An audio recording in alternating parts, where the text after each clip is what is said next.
추사 김정희, 오성찬, 1993년. 이 장편 소설은 모두 20개의 글로 구성되어 있습니다. 1. 유배지로 가는 길. 해가 바닷속으로 자맥질에 들어간 지가 있었기 지났는데도 바다와 하늘을 가르는 수평선은 오히려 더 뚜렷했다. 한이바람이라도 터지려는 것인가? 검불던 선역 하늘이 차츰 좁아지더니 이젠 손수건만 해져 있었다. 해촌 사람들은 할 일 없이 이 작은 포구에 아침 저녁으로 모였다. 그것은 이들의 한 일과였다. 이들 중엔 어른들뿐 아니라 아이들과 강아지들도 끼어 있었다. 바다도 저녁이 되면 잠이 드는가? 하루 내내 성이 나서 거칠게 으르렁대던 바다가 많이 수그러져 있었다. 그런 바다를 타고 큰 돛배가 포구 안으로 미끄러져 들어왔다. 이미 돛은 내리웠고 노젓는 삐그덕거리는 소리만이 포구 가득 찼다. 사람들이 일어나서 포구가로 몇 발자국씩 다가섰다. 의아둘까지도 겁먹은 시선으로 주춤주춤 다가섰다. 그런 그들은 한결같이 팔짱을 끼고 있었다. 어둠 속에서도 우뚱한 뱃머리에 추사는 앉아 있었다. 관을 벗어 상투바람인 그는 바람에 수염이 휘날려 더욱 쓸쓸하게 보였다. 그는 객가의 아이들에게 시선을 꽂은 채 미동도 하지 않았다. 아이들도 그런 노인을 계속 지켜보았으므로 그것은 어둠 속의 눈싸움이 되었다. 저 아이들의 시선에 이 늙은이의 꼴은 어떻게 비칠까? 추사는 경황 중에도 이런 생각을 했다. 배가 닻을 그는 듯 기우뚱하더니 마침내 전립선 사람 둘이 노인에게로 다가왔다. 뭔 놈의 파도가 그리 거친지 멀미를 해서 혼났구마는. 그 모랑이 바다에서 일이 명구스러운지 덕덕 뒷머리를 긁었다. 나도 여러 차례 육지 나들이를 했지만 오늘 같은 날씨는 처음입니다. 이방 고한옥이 농치는 소리. 이제 그만 내릴 차비를 하시지요. 마침 아래 것들이 말을 준비해가지고 당도한 모양입니다. 모두들 이 늙은이 때문에 고생들을 하오. 추사의 목소리는 차분하고 안정감이 있었다. 그는 양쪽에 전립선 사람들의 호송을 받으며 천천히 운신하여 배된 곳으로 갔다. 어느새 배 옆구리에는 널빤지가 걸쳐 놓여져 있고 널빤지 옆으로는 바닷가 사람들이 쭉 늘어서 있었다. 그들은 귀한 객을 마치 귀끝이나처럼 생각하고 있으면서 왠지 더 친밀감을 느끼기도 했다. 추사도 그들에게 따뜻한 연민의 정이 솟았다. 그는 널판지 끝에 서서 널찍이 그를 애우고 있는 섬 사람들, 섬 아이들을 한참이나 이었고 바라보았다. 시선들만 살아서 또록또록 쳐다보고 있는 아이들. 그 순간 그는 자신의 처량한 처지를 잊어버렸다. 귀환길을 내려오다가 나문에서 자신의 처량한 모습을 그려 모질도라고 제목을 붙인 일이 있거니와 이 아이들은 어쩌면 그 그림 속 노인의 아이들 같지만 생각이 들었다. 그리고 그것은 실제로 있을 수 있는 일이었다. 조선조에 들면서 이곳이 워낙 유배지였으니 이 아이들 중에 귀환객의 아이들, 유배자의 자손들이 안 섞였으리라는 보장이 없었다. 가시지요. 말이 준비되었습니다. 고한익이 주춤 서 있는 추사의 옆구리를 찔렀다. 오늘은 이미 밤이 늦었으니 진 아래 민가에서 묵고 내일 대정으로 향하기로 하지요. 그는 키가 작았지만 다부진 인상이었으며 일의 결단을 내리는 수완도 빨랐다. 고수반이 수고가 많수다. 사령들에게 명하여 일을 처리하는 걸 보며 그 모랑이 고한익을 지켜 세웠다. 사령들이 끌고 온 말에 고한익이 타서 앞장을 서고 그 뒤로 추사가 말에 올랐다. 추사의 말 고삐를 갑시의 놈이 와서 붙잡아 이끌었다. 돌아다 보니까 몸종 처리는 배가 아픈지 몸을 웅크리고 있었다. 추사의 뒤로는 거모랑과 기병들이 탄 말이 따르고 사병들은 걸어서 뒤따랐다. 그들이 해변길을 더듬어 걸을 때 마을 사람들은 포구 곁의 그 자리를 지켜선 채 그들을 배웅하고 있었다. 약속이라도 한 듯 누구도 따라오거나 움직이지 않았다. 수질한 사람들은 저녁도 드는둥만둥 인사도 차릴 경황이 없이 저마다 구석을 찾아 비석비석 쓰러져 버렸다. 추사도 존박 같은, 존박은 작은 대박을 말합니다. 추사도 존박 같은 방에 눕자 그제야 긴장이 풀려서 그런지 방바닥이 자꾸 빙빙 감돌았다. 천정이 쏟아지고 벽도 무너져 내렸다. 어정쩡한 세월, 시원치 못한 위장에 덴바까지 먹은 것이 자꾸만 토기를 돋구었다. 옆방에서는 고르지 못하게 코 고는 소리가 가끔 컥컥거리며 들려왔다. 갑새도 처리놈도 세상 모르게 잠에 골아 떨어져 있었다. 이런 상황에서 누굴 깨운다는 것은 못할 노릇이었다. 그는 거북한 몸을 구들바닥에 억지로 눕힌 채 잠을 청했다. 그러나 잠은 청하면 청할수록 천리 말리 도망쳤다. 그가 유백길에 오를 때 병약한 두 누님은 그의 소매를 붙들고 하늘이 꺼지는 듯이 울었다. 그런데 그때까지만 해도 추사는 그들을 이성으로 말릴 수가 있었고 헤아릴 수 없는 태질의 멍멍한 아픔 속에서도 이성을 잃지 않았었다. 인명은 제천인 것. 어찌 배운 사람이 세속 사람들처럼 상황에 따라 마음이 변하고 약해졌어야 됩니까? 그런데 이제 막상 천리 타양, 외딴 집 구들 바닥에 와 누워있자니 끈끈긴 연이 폭풍 속에 휩쓸려 나가듯 고적감을 배겨내기 힘들었다. 거기다 자정점은 됐으라고 여겨지는데 웬걸 밖이 한결 소란해져 있었다. 쌩쌩 무엇이 자꾸 나르는 것 같고 누가 와서 문을 흔드는 것도 같아서 가슴이 떨렸다. 그는 처음 그것이 사람의 짓거리로 여겨져서 더 겁이 났다. 유백길에 사람을 시켜서 생명을 해치는 일은 그리 드문 일이 아니었다. 그를 납포해서 모친 고문을 하던 몇몇 얼굴을 떠올리자 그들이 능히 그럴 수도 있으리라는 생각이 들었다. 그런데 그렇게 죽는 일은 개죽음이었다. 차라리 그럴 바엔 사약을 받고 죽는 게 낫다고 생각됐다. 그러나 신경을 곤두세우고 듣고 있자니 그게 바람 소리라는 게 이내 판단되었다. 포구에 닿았을 때 바람이 장것같이 엎드렸던 것은 어쩌면 속임수였다. 그러고 보니까 제주도의 바람 소리에 대해서는 언젠가 귀 소문한 적이 있었다. 여자 많고 돌 많고 바람 많다던가. 그 바람 귀신이 바다에서부터 쫓아오더니 이제 창가에 와 달라붙어서 실랑이를 벌이는 거였다. 가끔 쉬었다가는 이잉이잉 우는 이 바람 소리, 또 문을 들컹거리는 이 바람 소리는 참으로 원귀의 소리와 방불했다. 마음이 슬프니 바람 소리도 슬프고 무섭게 들리는 게지. 그는 속으로 그렇게 단정을 내리고 마음을 다잡아 먹었다.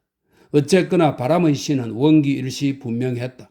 가만히 누워있자 캄캄한 천정에 회오리 바람 속 같은 요 몇 달 사이 자기 주변의 일이 떠올랐다. 부친 노경을 추삭한 숙적 김홍근이 대사원에 임명된 것은 그해 6월 30일이었다.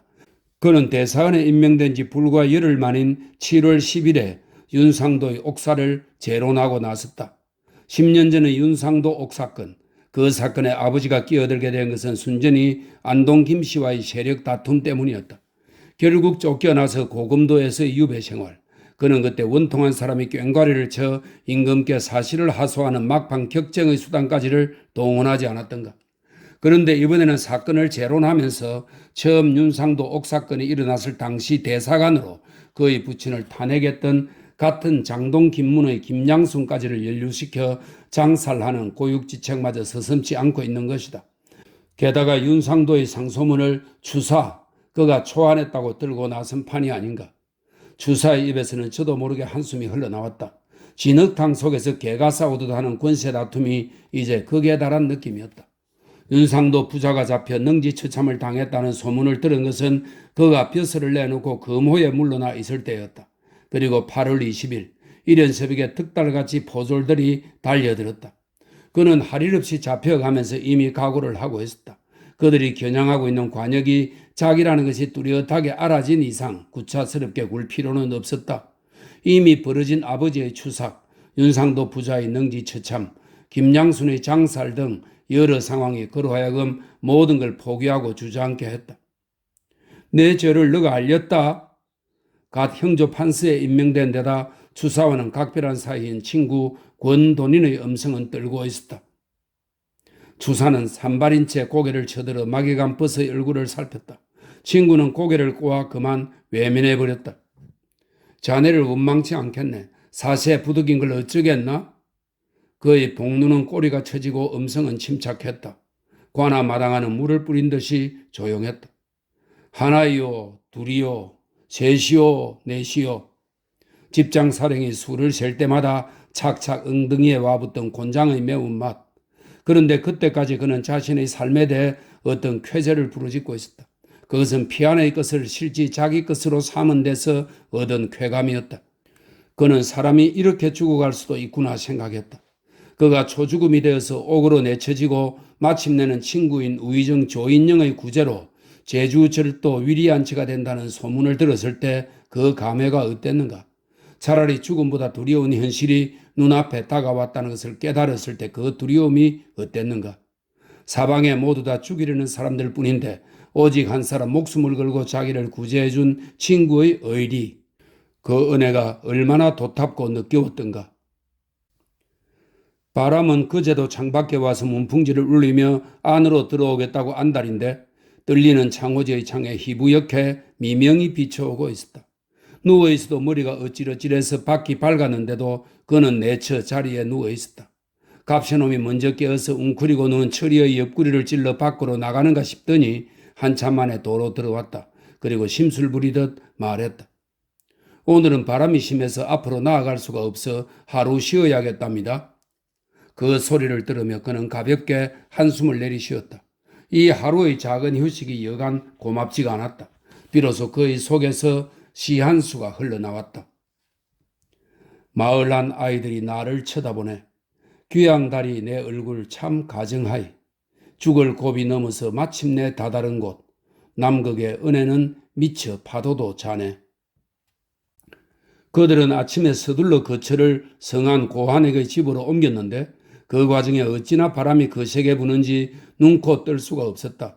마른 바람이 불어서 마당에 깔아놓은 지푸라기들을 구석으로 몰아가거나 휘몰아서는 하늘 어딘가로 날아가 버렸다. 주인 아낙네와 하인들은 장작이나 돌 같은 걸로 짚을 눌러놓고 있었으나 집요하게 몰아치는 바람은 실랑이 끝에 그의 모든 지푸라기들을 허공으로 날아가곤 했다. 가끔은 바람이 화성 총알만큼씩 한 돌멩이와 흙들을 날라다가 창문에다 흩뿌렸다. 그때마다 창호지의 창살이 다닥다닥 하는 단소리를 내었다. 사시쯤 해서 금오랑과 고한익이 추사가 거처하는 방으로 건너왔다. 에이, 뭔 놈의 바람이 이리 거센지 소문만 들었더니. 금오랑은 문지방에 무릎을 대고 엉거주춤 앉은 채 투덜거리기부터 했다. 그는 출발할 때의 구긴 미간을 여태 피하지 않고 있었다. 그러나 그들 둘의 얼굴에서는 어젯밤에 마신 듯 독한 소주 냄새가 아직 가시지 않고 풍겼다. 그래도 이 정도는 약과합니다. 7, 8월 태풍 때는 나무도 뿌리채 뽑아놓고 지붕의 기와장도 날려버립니다. 집채를 아주 바다로 들여다 놓는 경우도 있었지요. 고한익이 한술 더 떴다. 대감, 아무래도 오늘은 바람 때문에 길을 떠나기가 힘들 것 같으니 아래 것들이나 먼저 보내어 배소를 정함이 어떨까 합니다만. 금오랑이 추사에게 대감 호칭을 붙인 것은 길을 떠나서 이번이 처음이었다. 그러나 이 호칭에는 약간의 야유가 섞여 있는 걸 추사는 놓치지 않았다. 금오랑의 생각이 그러시다면 집으로 데리고 온 정군을 보낼까 하오만 정군은 이미 조반을 끝내고 추사의 방에 대령에 있었다. 예, 지가 가옵지요. 그가 무릎걸음으로 앞으로 다가 앉으며 대답했다. 혼자 보낼 수는 없으니까 길 안내 겸 해서 고 수반이 사령 하나를 딸려 보내주시지. 그야 어렵지 않습죠. 바람이 거세서 고생되겠다만 도착하는 길로 그곳 현청에 들러 배소 지정에 도움을 받도록 하여라. 예, 염려 놓으십시오. 고 이방은 사령 하나를 불러 곧 길떠날 차비를 하도록 일렀고 정군도 행장에게 발감계를 꺼내 치기 시작했다. 그럼 저희 먼저 떠나겠습니다. 바람이 거세어서 고생되겠다. 별 말씀이십니다. 그들이 떠나간 뒤에도 바람은 계속 극성스럽게 불었다. 그만 누그러지는가 하면 또 한 차례 몰아와서는 마당과 울타리가의 나무들과 호된 실랑이를 벌였다. 소피를 보러 밖으로 나왔을 때 보니까 날아다니는 먼지로 하늘이 온통 희부였고 그런 흐린 하늘에 지푸라기들이 솔개처럼 떠있는 게 보였다.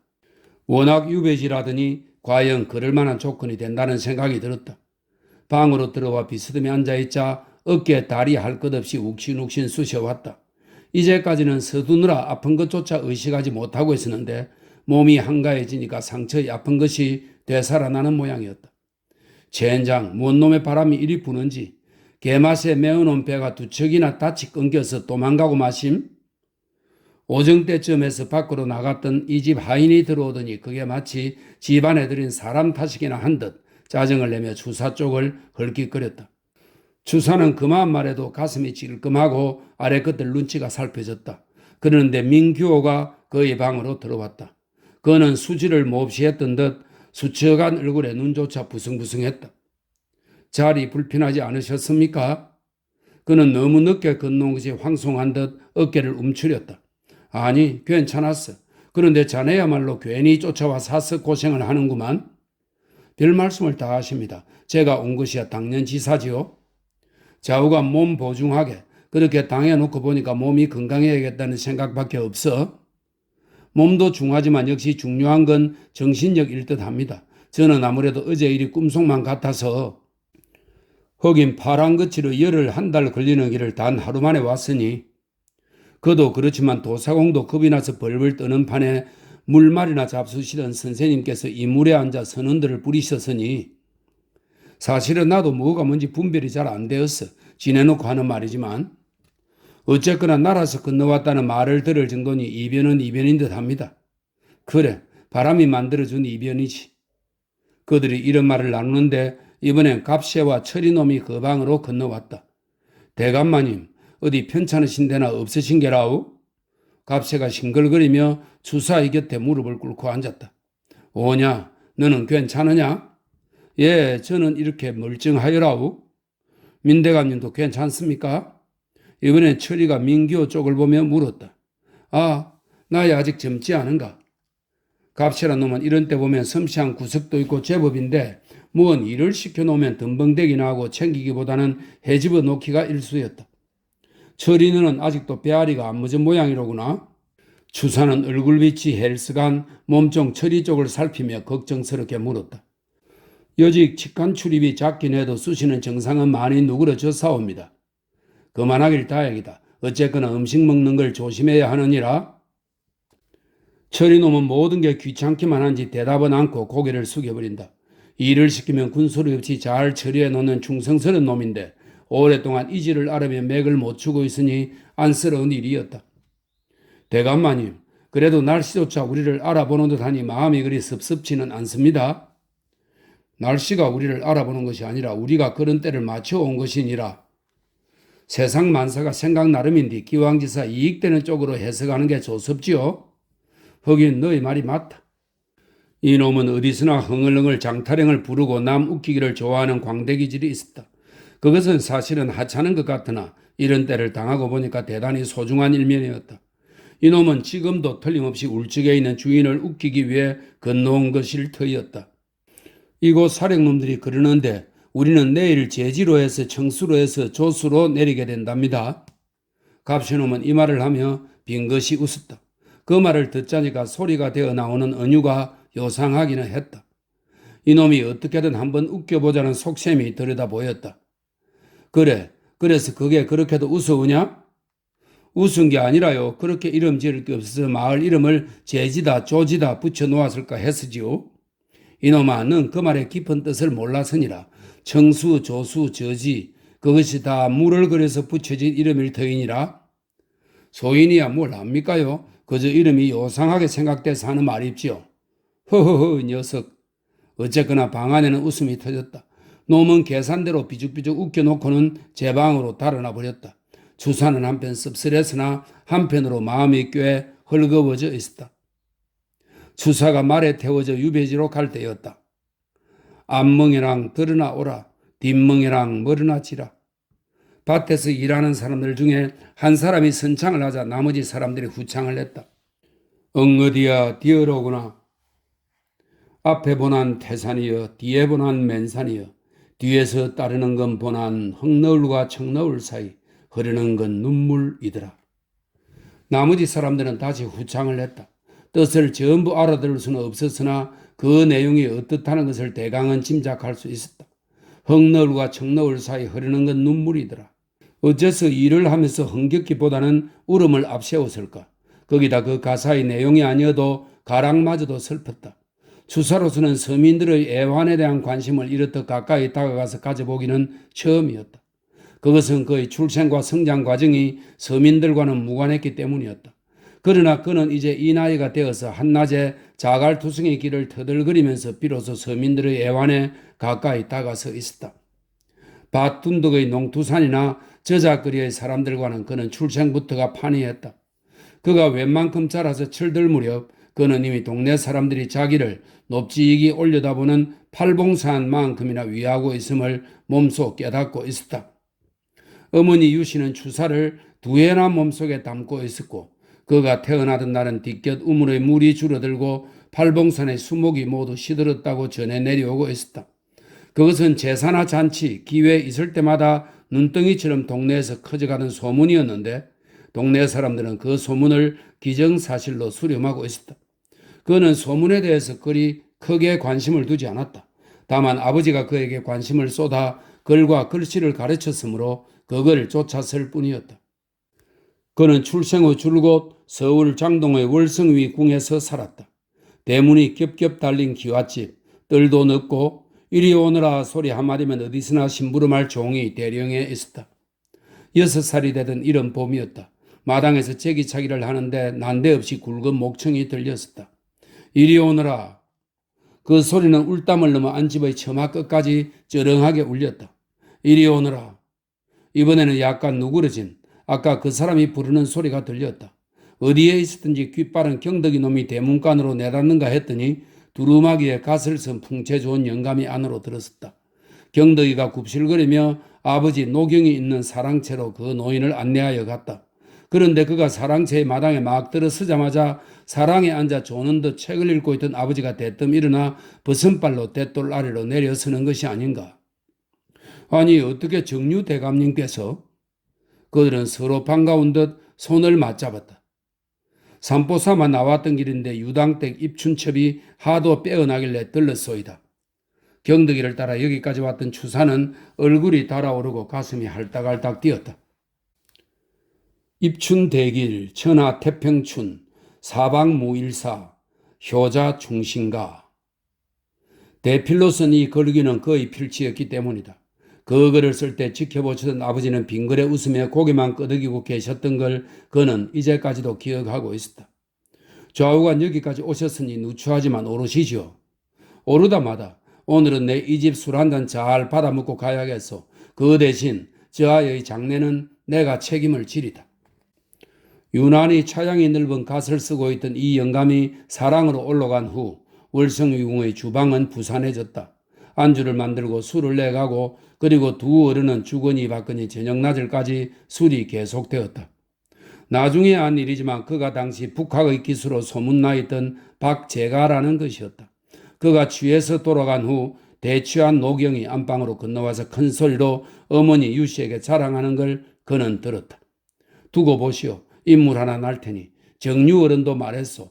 학문과 예술로 세상에 큰 이름을 날릴 터이니 잘 가르쳐 성공시키라고. 좋기도 하겠소. 좋다마다 이게 다 부인 26달 고생한 덕분이 아니오. 사랑채의 고조된 흥이 어느새 안방으로 건너와 있었다. 그뿐 아니었다. 이듬해에는 영의정 최재공의 행차가 문간에서 멎은 일이 있었다. 노 재상은 행차를 멈추게 하고 추사가 써붙인 입춘첩을 이역히 올려다 보다가 문 앞에서 주인을 불렀다. 종들이 놀라 사랑채로 내닫고 사랑의 노경이 기별을 받고 달려나갔다. 어인일로 대감께서 저희 집을 다. 노경은 노재상이 남인의 거두라는 걸 유념하고 머리를 숙인 채 서 있었다. 이미 소문난 노론의 골수인 이 집과는 전혀 내왕이 없던 터에 의외의 일이었기 때문이다. 대문에 붙인 저 글씨가 대관절 누구의 것이요? 예, 입춘첩은 제 아들놈이 섭서삼아 쓴 것이옵니다. 노경은 옆에서 놀고 있는 정희에게 시선을 보냈다. 그는 연신 고개를 끄덕이며 노경이 시선을 보내고 있는 동자차림의 정희에게로 뜨거운 눈길을 쏟았다. 그러고는 속삭이듯 말했다. 저 아이가 반드시 명필로 이름을 더 날릴 터이요. 그러나 만약 글씨를 잘 쓰면 운명이 기구할 것이니 절대로 붓을 잡게 하지 마시오. 노경이 말귀를 알아듣지 못해 멍청이 서 있자 그는 매듭짓듯 말했다. 대신 만약 문장으로 세상을 울리면 꼭 크게 귀히 될 것이요. 그리고 그들 행차는 붙잡는 노경을 물리치고 황황히 가던 길을 가버렸다. 그 후부터 아버지의 추사에 대한 학문적 관심은 더욱 깊어졌다. 그는 벌써 백가스를 익히고 있었으며 15살 때에는 어려서 약속한 대로 박재가를 스승으로 모시고 지도를 받기 시작했다. 그는 말을 타고 조는 듯 가면서 분수 모르고 거침없이 자라던 무렵의 일들을 꿈속처럼 떠올리고 있었다. 나른한 섬의 햇살은 그 무렵의 추억을 정말 봄 꿈처럼 달콤하게 했다. 그러나 이제 생각하니 그것은 한갓 헛된 꿈이었다. 그리고 그 무렵부터 그에게는 예기치 않은 사건들이 닥쳐오기 시작했다. 큰아버지 노영의 죽음은 어린 그에게는 적잖은 충격이었다. 큰아버지는 자식이 없어 그를 후사로 생각하고 있었고 무척 아낌을 주던 터라 그의 충격은 한층 클 수밖에 없었다. 거기다 격식을 갖춘 까다로운 상례 절차는 그에게 몹시 심한 허탈감까지 몰고 왔다. 그런데 이런 슬픔은 호토로 오지 않았다. 큰아버지의 죽은 슬픔이 채 가시기도 전에 아들의 죽음을 슬퍼하던 월성위궁의 주인 할아버지께서 타개해버렸으니 월성위궁으로서는 한 해에 젊고 늙은 두 주인을 모두 잃어버린 셈이었다. 그리고 막무가내로 추사는 12살 어린 나이로 그 이 큰 집의 주인으로 서게 된 것이다. 추사는 멋모르고 뛰어놀 어린 나이에 어른들의 격식 틈바구니에 끼어 어른 행세를 하지 않으면 안 되었으며 그런 격식을 몸에 익혀야 했다. 그러나 그에게 무엇보다 큰 충격은 그가 16살 나던 해에 세상을 떠난 자애로운 어머니의 죽음이었다. 어머니 유씨 부인의 죽음은 그것이 34, 죽기에는 너무 여린 나이였던 만큼 슬픔 또한 더 컸다. 그는 월성위궁의 안팎 주인을 몇 년 사이에 거푸 잃어가는 동안 어느새 끝늙은 소년이 되어 있었다. 앞서가던 고한익의 말은 작은 언덕 하나를 올라가 멈춰 서 있었다. 그는 자기 말이 그 곁으로 가 섰을 때 그에게 말을 걸었다. 내게 하나 궁금한 게 있어이다. 그가 말을 꺼내자 고한익이 고개를 틀어 그를 바라보았다. 저 사람들이 입은 옷이 한결같이 붉은 이유는 무엇입니까? 예, 저 옷으로 말하면 가롯이라고 무명의 풋감의 접을 물들인 것이죠. 감물을 들이면 색깔도 저럴 뿐더러 옷이 질겨 농사꾼들이 즐겨 저 짓을 합니다. 그는 깊게 고개를 끄덕였다. 그런 지혜가 어디서 난 것일까? 그것은 기어코 이 척박한 땅과 모진 기후가 빚어낸 결과일시 분명했다. 농부들은 저 옷 한 벌이면 사치를 난답니다. 저 옷이란 게 빨아서 돌 위에 넣으면 바로 물이 마르는 이점이 있었지요.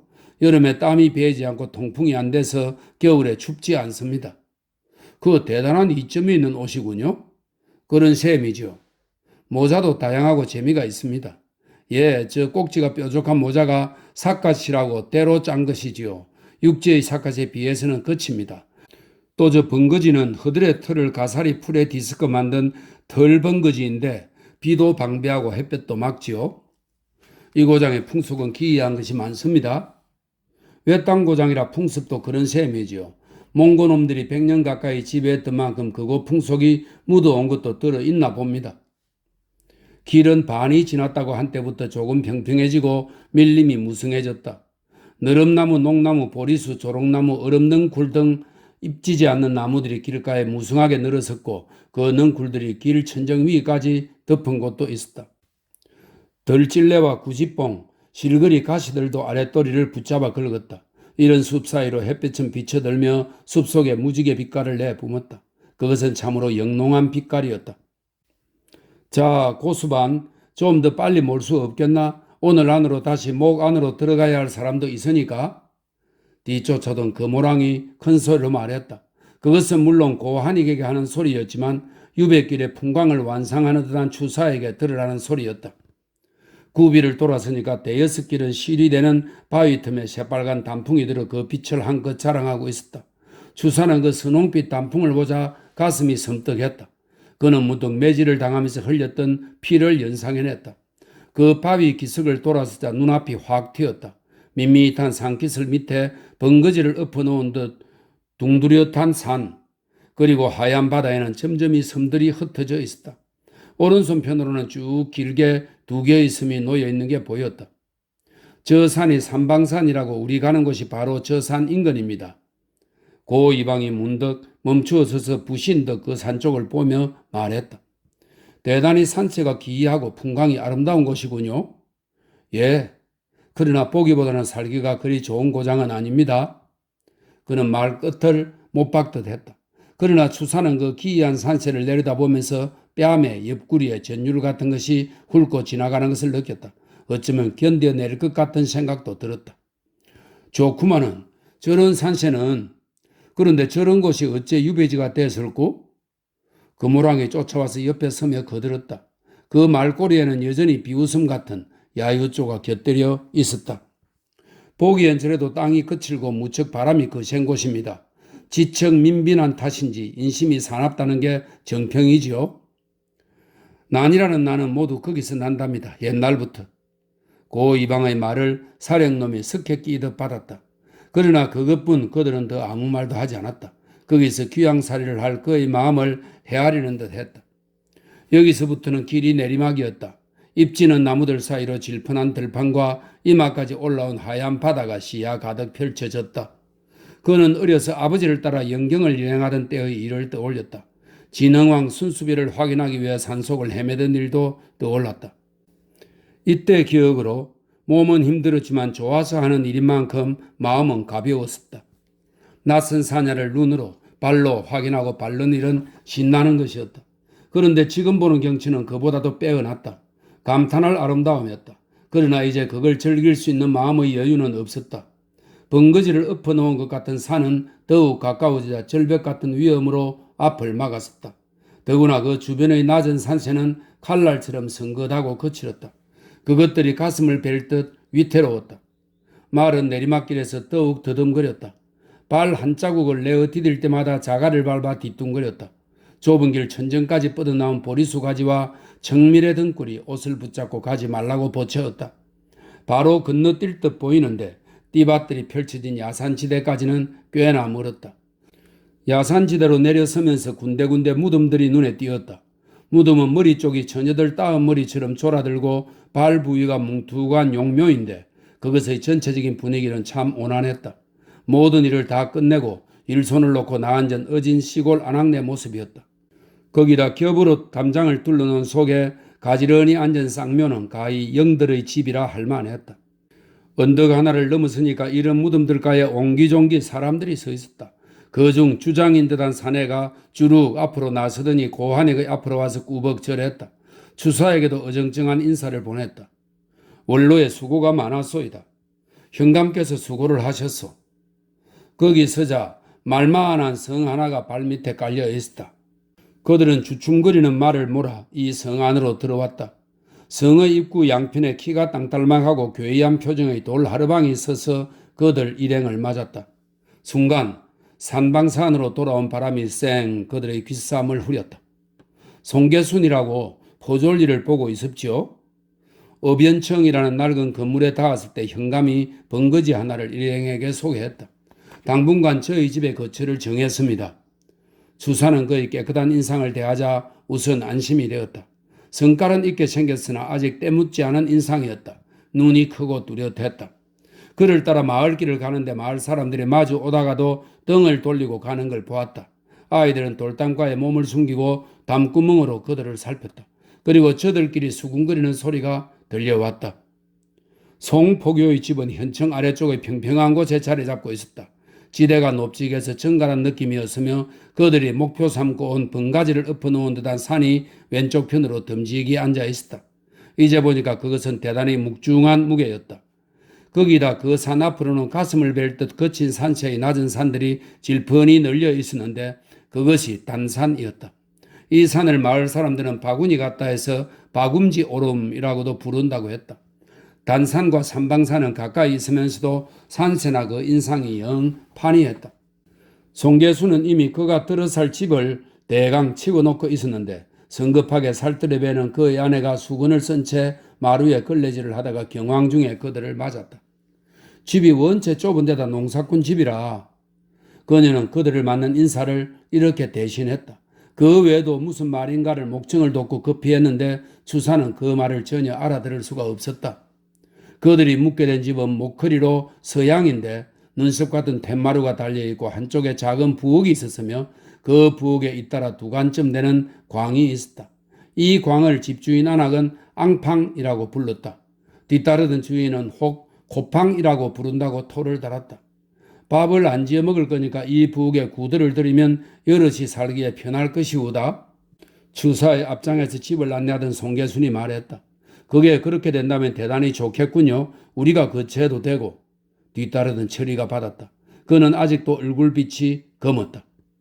목걸이를 뒤로 하고 돌아서자 안채와 바깥채는 마당을 사이에 두고 디귿자로 서로 마주 앉아 있었다. 지붕은 따로 이은 데다 역시 따로 꼬은 굵은 새끼로 성기게 얽어 있었다. 집은 사방을 제주 돌로 쌓았는데 돌 사이사이에 갠 흙을 놓으며 탄탄하게 쌓아 올려놨다. 울타리 역시 제주돌로 성기게 쌓았는데 구멍이 불릉불릉 나고 금세 넘어질 것 같으면서 어제 같은 바람에도 끄떡하는 것이 고개가 갸우뚱거려졌다. 울타리 안 텃밭에는 무 배추들이 풍만하고 다음 가로는 가지런히 부추와 미나리도 심어 키우고 있었다. 이 텃밭의 채소들은 주인의 부지런함과 알뜰함을 잘 일러주고 있었다. 걸레질하던 주인 하나가 어느새 안채의 부엌으로 들어가더니 저녁을 짓는 듯 연기가 묵은 좁은 문 밖으로 새어나왔다. 얼굴은 보이지 않았으나 머리를 길게 따은 처녀도 부엌 안에서 움직이는 게 뒷모습으로 보였다. 추사는 대충 집을 보고 거모랑 고한익과 함께 바깥의 구들에 좌정하고 앉았다. 그는 방에 앉아서 낮은 천정과 가까운 벽을 둘러보았다. 앞으로 몇 해가 될지는 모르지만 이 방이 자기의 거처가 된다고 생각하니 새삼 가슴이 울컥 북받쳐 왔다. 좁은 창호지의 띠살창, 그것이 결코 낯설지는 않았으나 이런 모든 자잘한 물건과 상황들은 이제까지 그와는 무관했던 것이었다. 그런데 이런 것들이 바로 자기 것으로 눈앞에 닥친 것이었다. 그는 지그시 눈을 감아보았다. 월성위궁의 고대광실, 높은 처마와 단청들이 눈앞으로 다가들었다. 그러나 그는 고개를 털고 눈을 떴다. 어쩔 수 없는 일이다. 주어진 상황을 그대로 받아들이는 것, 그 상황에 감사하는 것, 생각하면 이천리박 외딴 무리까지 생명을 부지하고 살아와 있다는 게 얼마나 감격스러운 일이랴. 그래, 견디는 것이다. 감사하며 견디는 것이다. 그는 다시 눈을 감았다. 그는 그의 표정을 거모랑과 고한익은 조심스럽게 살폈다. 그들은 가늘게 떨리는 주사의 눈가가 차츰 붉어져 오는 것을 보고 있었다. 사령들이 서둘러 야산에서 가시나무들을 베어오고 있었다. 낫이나 나대, 나대는 나무를 베는 연장입니다. 낫이나 나대를 가지고 가시나무에 밑둥을 자르면 기다리던 사령이 그것을 모아 새끼로 선피, 이 선피는 씨뿌림 밭을 고르기 위해 나무가지로 부채 모양 엮은 농기구입니다. 그것을 모아 새끼로 선피처럼 엮어서 길 한가운데로 끌고 내려왔다. 탱자나무, 구지뽕나무, 실거리나무, 찔레능쿨, 제주의 야산에는 가시도 많았다. 그렇게 날라온 가시들을 그들은 송계순의 집 바깥의 돌담 울타리에 더 쌓았다. 이런 사령들의 총지휘를 고한익이 맡고 있었다. 추사가 밖으로 나갔을 때 그는 멋쩍은 듯 뒷덜미를 쓸었다. 법이 지엄하니 이거 죄송합니다. 별 말씀을 어찌 예외를 바라겠습니까? 이만한 대접도 너무 과분하옵지요. 그는 진심으로 고개를 숙여 보였다. 사령들은 아직도 가시에 손을 끓히며 마을 가운데로 먼지를 풀풀 날리며 가시들을 캐오거니 쌓거니 하고 있었다. 그는 마당 한가운데 멍청하게 서서 사방에서 자기를 애워오고 있는 가시들을 보고 그것들이 아우성치는 소리를 듣고 있었다. 그는 그 성긋한 가시들이 자기의 가슴을 예리하게 찌르는 듯한 착각에 사로잡혔다. 그러면서 한 발자국도 움직일 수 없는, 벗어날 수 없는 자신의 처지가 안타까웠다. 지나치게 심려 마십시오. 이것은 한 형식일 따름이옵니다. 현 안에서야 들어 돌아다니는들 어쩌겠습니까? 고맙소. 고수반의 은혜는 잊지 못할 것이오. 그런데 이상한 일이었다. 가두우는데, 가시 울타리가 죄어오는데 이상하게도 그의 의식은 그 상황에서 오히려 노여나고 있었다. 산방산 꼭대기에 마침 한 조각 안개구름이 걸려 있었는데 그의 생각은 그 꼭대기에 가 앉아 있었다. 그리고 순간 그의 가슴속에 어떤 시원한 바람 같은 게 오른쪽 옆구리의 갈비뼈를 열고 깊숙이 들어왔다. 그와 함께 기쁨이, 어떤 소리를 지르고 싶은 의식이 마음속에 샘물처럼 고여오고 있었다. 아무렴 너희들이 나를 가두어 놓지는 못할 것이다. 몸은 비록 가둔다 해도 마음까지를 가두지는 못할 것이다. 그는 깊게 한숨을 쉬었다. 실망과 낙담과 환희가 지척지간임을 그는 깨닫고 있었다. 부와 빈, 권력과 몰락, 호사와 빈천도 모두 지척지간임을 깨달았다. 그것은 이제까지는 막연한 깨달음이었는데 이번 참의 깨달음은 생사를 찢는 듯 사실적인 것이었다. 그에게 문득 서결의 실마리가 잡혔다. 그는 그것들을 마음속에 새겼다. 글씨가 법도로 삼아야 할 것은 텅 비게 하여 움직여가는 것이다. 마치 하늘과 같으니 하늘에는 남북 극이 있어서 그것으로 굴대를 삼아 그 움직이지 않는 곳에 잡아매고 그런 뒤에야 능히 그 항상 움직이는 하늘을 움직여가게 할 수 있다. 그는 천동설 시대의 사람이다. 글씨가 법도로 삼는 것도 역시 이와 같을 뿐이다. 이런 까닭으로 글씨는 붓에서 이루어지고 붓은 손가락에서 움직여지며 손가락은 손목에서 움직여지고 손목은 팔뚝에서 움직여지며 팔뚝은 어깨에서 움직여진다. 그리고 어깨니 팔뚝이니 손목이니 손가락이니 하는 것은 모두 그 오른쪽 몸뚱이라는 것에서 움직여진다. 또한 오른쪽 몸뚱이는 곧 그 왼쪽 몸뚱이에서 움직여지는데 왼쪽과 오른쪽 몸뚱이라는 것은 몸뚱이의 위쪽에서 움직여지는 것이다. 그리고 상체는 곧 하체에서 움직여지는데 하체라는 것은 두 다리다. 두 다리가 땅을 딛는데 발가락과 발꿈치가 바닥에 닿아 나막신 굽이 땅을 디디는 것처럼 하면 그러면 이것은 하체가 충실하다고 말할 수 있다. 하체가 충실해져야만 그 이후에 능히 상체의 텅 빈 것을 움직여 갈 수 있다. 그러나 상체도 역시 그 충실함이 있어야 하는 것이니 왼쪽 몸뚱이를 충실하게 해야 한다. 왼쪽 몸뚱이는 엉겨붙듯이 책상의 길에서 아래와 거듭 서로 이어져야 한다. 이로 말미암아 세 몸뚱이가 충실해지면 오른쪽 한 몸뚱이의 빈 것을 움직여 나갈 수 있는데 여기서 오른쪽 한 몸뚱이라는 것은 지극히 충실해지게 된다. 그런 뒤에 어깨로서 팔뚝을 움직여 나가고 팔뚝으로 말미암아 손목을 움직여 나가며 손목으로 손가락을 움직여 나가는데 모두 각각 지극히 충실함으로써 지극히 텅 빈 것을 움직여 나가게 된다. 비었다는 것은 그 형태이고 충실하다는 것은 그 정기이다. 정기라는 것은 세 몸뚱이에 충실한 것이 지극히 빈 가운데에서 무르녹아 맺힌 것이다. 오직 그 충실한 까닭으로 힘이 종이를 뚫고 그 빈 까닭으로 전기가 종이에 맑게 배어 나온다. 그는 혼자서 연신 고개를 끄덕였다. 그의 의식은 빈 것의 충실을 수긍하고 있었다. 소문에 듣던 대로 바람은 작고 거세었다. 계절이 그래서인지 적어도 사흘에 하루꼴은 바람이 부는 듯했다. 저녁 무렵 모슬봉 쪽에 검은 구름이 짙게 뭉치고 노을이 붉으면 대개는 바람이 불었다. 그 구름이 바람을 몰아오는 소리는 추수가 끝난 빈밭에 말대들이 달리는 것과 방불했다. 바람이 크고 잦은 만큼 바람의 이름도 여러 가지였다. 동풍을 새바람, 서풍을 서갈바람, 남풍을 마파람, 북풍을 한이바람이라고 했으며 그 외에도 8월부터 9, 10월 사이에 한라산에서 불어 내려오는 바람을 높새바람, 이 높새바람이 삼방산에 막혀 되돌아치면 매우리 바람이 되었다. 이 바람은 매년 이 고장 곡식에 큰 피해를 입히고 있었는데 이 해에도 가을 농사를 망쳐놓고 있었다. 이 고장 사람들은 매우리 바람과 비슷한 회오리 바람을 독갱이 주제라고도 했으며 태풍과 같은 큰 바람을 노을이라고 해서 이 새 바람을 제일 두려워했다. 이 새 바람은 그의 농사의 흉풍을 가름하는 바람들이어서 마치 못된 귀신같이 이 고장 사람들의 일을 해살놓고 있었다. 이런 날씨 탓인지 노독 탓인지 그는 혓바늘이 돋고 입술이 터져서 고생을 하고 있었다.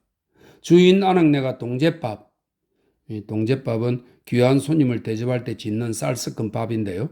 제주 사람들이 자기들끼리 먹는 밥은 순 잡곡밥이었기 때문에 아주 귀한 밥이라고 합니다. 주인 아낙네가 동제밥을 찧어서 들이미는 것이었으나 깔깔해서 그것조차 목 아래로 내리우기가 힘들었다. 가장 괴로운 것은 조밥을 먹는 일이요. 가장 슬픈 것은 파도 소리다. 가장 두려운 것은 사갈이다.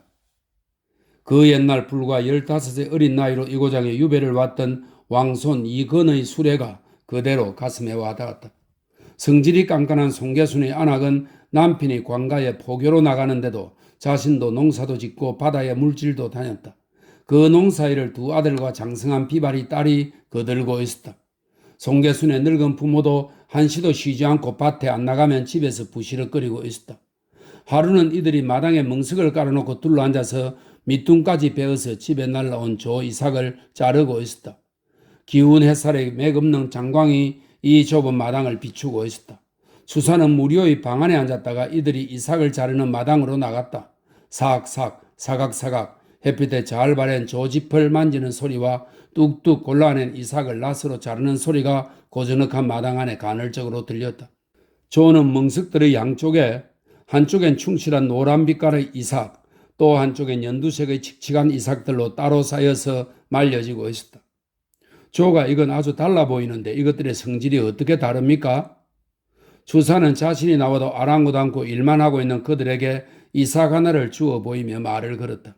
이건 모인조, 저건 허린조. 이 모인조는 매조고 허린조는 차조입니다. 모인조에도 마실이, 바개실이, 모살실이, 검은 돌알이 여러 개가 있고 허린조에도 흔덕실이, 모살실이, 돌알이, 조실이 여러 가지가 있습죠. 송개순의 처가 여전히 손을 올리는 채 그에게 대답했다. 삭삭 사각사각 조 이파리 스치는 소리와 이삭 자르는 소리는 계속 간헐적으로 들렸다. 콩도 독색이콩, 생이콩, 민콩, 가마귀콩 여러 가지고 돈비도 가마귀 돈비, 붉은 돈비, 흰 돈비 여러 가지입주. 이번엔 이 집의 늙은 주인이 거들고 나섰다. 참 이름도 다양합니다. 그 이름들을 어떻게 다 기억하고 계십니까? 농사꾼이 한평생 그것만 외우며 살아왔는데 그만 것을 모를 리 있습니까? 그라는 것에 비하면 이까짓 거야 누워서 떡 먹깁지요. 해풍에 바랜 수염, 겹겹한 이마의 주름살 틈에는 까맣게 때가 끼어 있었다. 팔뚝도 거멓게 타서 가로수의 색깔과 피부 색깔을 구분하기 어려웠다. 그는 또 고개를 끄덕였다. 이들이 천직으로 알고 살아오고 있는 생애가 결코 자기의 삶보다 못하지 않다는 깨달음 때문이었다.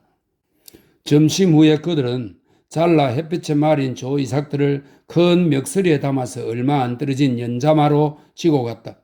그들은 연자마를 말방해라고 불렀는데 그것은 말로 끌게 해서 연자마웃돌을 굴리기 까닭인 듯 했다. 갈흥겁으로 눈을 가리어 말은 채찍을 가진 사람이 뒤에서 모니까 앞발을 높직높직 들어 올려서 창돌을 맴돌게 끌어갔다. 그는 뒷짐을 지고 서성거리며 이들이 하는 노동을 지켜보았다. 말을 모는 할아버지의 소리는 퍽 구성졌다. 아무리 알아들으려도 잘 헤아려지지 않는 소리가 계속 이어졌다. 어려려려 요몽생이 저몽생이 어서 뱅뱅 돌아오라. 어려려 려려려려 어려려 려려려려 어서 돌아오라. 이 방에 어서 저야 밥 갈래. 갈 차례여. 어려려 려려려. 이런 잘 알아들을 수 없는 소리는 조금 쉬었다가 또 반복되었다. 이렇게 말이 발을 쿵쿵대며 돌을 굴려가고 나면 송개순의 처가 뒤따르며 빗자루를 가지고 밖으로 흩어지는 이삭들을 안으로 쓸어 넣었다. 죽정이는 차츰 위로 나앉고 알곡은 떨어지며 밑바닥에 가라앉았다. 이런 작업 과정을 지켜보면서 주사의 마음속에는 한 귀절의 시가 떠올랐다. 사람이 열이할 일 말은 오직 혼자 하니 새 집의 시골에도 신기함을 자랑하네. 대길을 크게 씀이 본디부터 이러하니 도리어 종풍의 노고방아가 웃음네. 샘을 끈 물방아가 또한 진한 기재이니 절군 노래하는 이어 보고 시기하지 마오. 선천향에 지상을 더듬는 것 같으니 용마가 팔개두를 지고 오는 듯 하네. 옆집에서 콩타작이 한창이었다. 멍석을 쭉 펴고 그 위에 콩단을 흩어놓은 다음 사람들은 도리깨를 들고 양쪽으로 둘러서서 번갈아가며 내리쳤다. 이 타작에도 역시 타령은 곁들여졌다. 목소리가 높은 한 사람이 선소리를 하면 다른 사람들이 함께 받아 훗소리를 했다. 의야홍아 의야홍 의야홍아 의야홍 한숨하고 의야홍 두숨이여 의야홍 의야홍아 의야홍 접군님도 의야홍 지쳤구나 의야홍 요동산을 의야홍 넘어보세 의야홍 한소리랑 의야홍 얕게하고 의야홍 한소리랑 의야홍 높여보세 의야홍. 가사는 적긍적이었으나 가락에는 깊은 한이 서려 있었다. 그러나 그것은 동작을 맞추기 위한 자연스러운 장단이 되었다. 두드릴수록 집북더기와 쭉정이는 위로 올라가고 알곡인 콩들은 바닥으로 가라앉아 갔다. 그는 한참이나 뒷짐을 지고 이들의 작업 과정을 지켜보았다. 그러는데 누가 뒤로 다가오는 기분이어서 뒤돌아보니까 철이가 허리를 구부린 듯한 자세로 그에게 다가와 있었다. 농부들의 고생이 많구만요. 그런데 이곳 농부들은 수누름이라고 개처럼 어울려서 서로 간에 일을 도우니 장한 일입니다. 글쎄 고맙고 지혜로운 일이야. 그는 크게 고개를 끄덕였다. 알곡과 죽정이가 가려지는 원리도 볼만한데 털면 털수록 알곡은 가라앉는데 죽정이는 솟아오르는군. 예? 철이가 타작 소리에 말을 잘 알아듣지 못한 듯 대물어왔다. 세상일의 진리가 알아질 것 같다 이 말이야. 그는 혼자 단정을 내렸다. 한참 만에 그는 가시 울타리를 건너 자기 방으로 돌아와 서한 앞에 앉았다. 이윽고 눈을 감고 앉았다가 연적의 물을 따라 먹을 갈기 시작했다. 제가 갈겠습니다. 붓조차와 꿇어앉았던 철이가 주춤 다가앉으며 말했다. 아니 내가 하겠다. 그는 천천히 먹을 갈며 또 지그시 눈을 감았다. 자옥광 묵향이 서서히 천정이 낮은 방 안에 퍼지기 시작했다. 글자는 먹을 바탕으로 하니 먹은 글자의 피와 살이 되며 힘을 쓰는 것은 붓 끝에 있으니 붓 끝은 글자의 힘줄이 된다. 힘줄이 있는 것이라서 돌아보면 정이 생기고 핏줄이 흘러 움직이니 아지랭이 한 가닥이 섣돌며 끊어지지 않는 것과 같다. 사람들이 글씨를 쓰며 모두들 붓을 중하게 여기나 그보다 앞서야 할 것은 먹이다. 그는 이만하면 됐다 싶을 때까지 천천히 먹을 갈았다. 그리고 팔을 긋고 글씨 쓰기를 시작했다. 이곳에 온 후로 처음 글씨를 쓰기 시작하는 것이다. 영 붓이 손에 잡히지 않았었는데 이곳 농부의 타작마당과 연자마 작업을 구경하고 나서 비로소 의욕이 불끈 일었던 것이다. 그는 이날 연자마에 대한 시도 쓰고 다른 서첩을 펴놓고 오래 임수도 하였다. 팔굽이 욱신거리도록 많은 글씨를 썼다. 농부들은 조와 콩 등 속을 걷어들이고 나서는 야산지대에 나가 겨울 동안 뗄 잡초들을 베어다 집 주위에 쌓았다. 그들은 물이 스미지 않게 돌로 자리를 깐 이 틀을 눌왓이라고 불렀는데 곡식이나 집 할 것 없이 이렇게 쌓아놓은 것을 눌리라고 불렀다. 그 다음 하는 일이 보리를 가는 일이었다. 이 고장에서 보리를 가는 일은 또 별났다. 돼지를 기르는 칡간에 보리집 같은 것을 넣으며 썩힌 다음 이걸 꺼내서 그 위에 보리 씨앗을 뿌리며 잘 다졌다. 이 거름을 뒤집으면서 씨앗과 잘 섞었는데 이 섞어진 거름을 갈아놓고 밭고랑에 흩뿌리는 것이다. 언제부터 이런 영농법이 시작된 것인지는 모르나 씨앗에 버무려진 거름이 보리의 씨앗을 틔우는 데 도움이 된다고 이곳 사람들은 생각하는 눈치였다. 이 보리 농사를 할 무렵쯤이면 한라산 서녀 기슭을 치달아 온 한이바람이 유독 거세고 진눈깨비도 흩뿌린다. 사람들은 흥급 같은 것으로 온통 얼굴을 싸고 밭에 나가서는 이런 바람과 싸우며 보리 씨앗과 거름을 헐뜯다. 그리고 손으로 그 씨앗들을 덮었다. 자갈투성이 빌레, 이 빌레는 땅속에 묻혀있는 바위입니다. 자갈투성이 빌레밭에서 흙을 긁어 모아 씨앗들을 덮었다. 이렇게 지겨운 겨울 농사가 끝나고 나면 그제는 초가 지붕을 이을 띠를 한라산 기슭의 야산에서 베어 실어왔다. 띠는 지붕을 이을 감이 되는 긴 띠를 세라 부르고 이어놓은 띠 위에 바둑판처럼 바람에 날리지 않게 얼른 줄을 꼬는 짧고 부드러운 띠를 각단이라고 불렀다. 베고 묶어서 지어 나르는 이런 일을 모두 끝내고 나면 어느새 한 해가 저물어 있었다. 1년 동안 쉬루시 없이 하느라 모질 대로 모질었으나 양쪽 가장자리에 남아있는 손톱 발톱을 다듬고 오랜만에 한가한 마음으로 수염이라도 깎고 물을 대워 손발이라도 씻을 수 있는 기회란 오로지 이때밖에 없었다.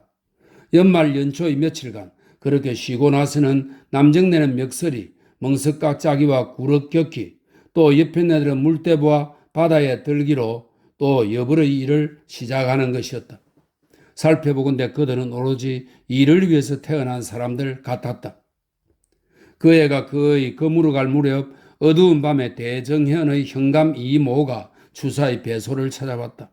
그는 포졸 하나만을 데리고 깊은 밤에 조용히 그의 방을 찾아 방 안으로 들어왔는데 도착하는 날 얼른 만나고 이번이 두 번째였다. 그동안 바쁘기도 하고 영이 지엄해서 와 뵙지 못하였습니다. 갓을 숙여 인사하고 고개 쳐드는 그를 보니까 턱이 좁고 촉새눈인 게 눈치꾼이라는 걸 대번에 알아볼 수 있었다. 어두운 밤에 무거운 걸음을 하셨습니다. 어찌 바랄 수 있는 일이겠습니까?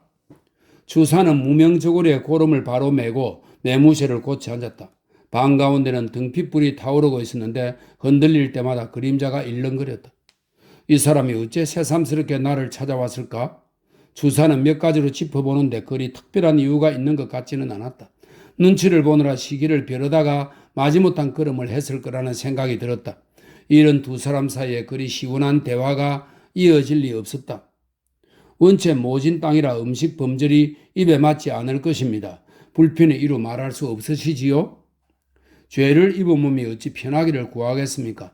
이만하게도 모두 지극하옵신 성상의 은총이지요. 그리고 또 대화는 동강이 났다. 현감은 방 가운데 놓여있는 서한과 몇 가지의 서책들의 눈길을 주었다. 그동안 글씨는 좀 쓰셨습니까? 마음이 편해야 글씨가 쓰이지요. 입안에 흙가시가 가시질 않고 눈도 침침해서 손이 잡히질 않습니다. 주사는 그동안 마련된 다기를 끌어당겨 물을 안치고 찻잔들을 부셨다. 차봉지를 헤치자 성슬다의 은근한 향기가 좁은 방 안에 퍼졌다. 향기가 매우 좋습니다. 현감이 재빠르게 아는 체를 했다. 예, 그 효가 월산다에는 미치지 못한다고 했으나 제 생각에는 색이나 향, 미가 별 차이가 없는 것 같습니다. 차를 따르자 현감은 눈치를 봐가며 홀짝거려 마셨다. 고개를 갸우뚱거리는 것이 차 맛을 별로 모르는 게 틀림없었다. 주사는 천천히 잔을 들어 차 맛을 음미하여 그에게 차를 낸 것이 실수였다고 인정하고 있었다. 차 맛이 싱겁지요? 아닙니다. 아주 상긋한데요. 주사는 속으로 웃었다. 어차피 그에게 더 대접할 아무것도 없었으므로 도리 없는 일이었다. 제가 오늘 온 것은 가까워하실 때에는 동네 눈치 봐가며 밖으로 소요도 좀 하시고. 그가 선심이라도 쓰듯 작은 눈을 몇 번 깜짝거렸다. 그러나 그의 말투로 보아 이제까지 그가 나다닌 데 대한 통제 조치임이 분명했다. 원체 동네가 대빵만한 데다 사람들 성미가 깨까들어서 나왔어요. 그는 기어코 본색을 드러냈다. 예, 소문이 나쁘게 전해진 모양이죠? 아닙니다. 그런 게 아니라 혹시라도 말썽이 생길까 그걸 걱정하는 것이죠. 다시 말하지만 너무 속박받지 마십시오. 감사합니다. 그렇게까지 걱정해 주시니. 주사는 다시 차 한 잔씩을 찻잔에 따랐다. 아니 뭐 이렇게 자꾸. 한두 잔 마셔서는 인연이 안 닿는다는 차 옳습니다. 현감은 얼굴을 붉혔다. 그리고 서둘러 일어났다. 그가 돌아갈 때 마당에는 세찬 바람과 함께 진눈개비가 척척 흩날리고 있었다. 가시 울타리 어귀에서 그들은 서로 상체를 숙여 보이고 헤어졌다.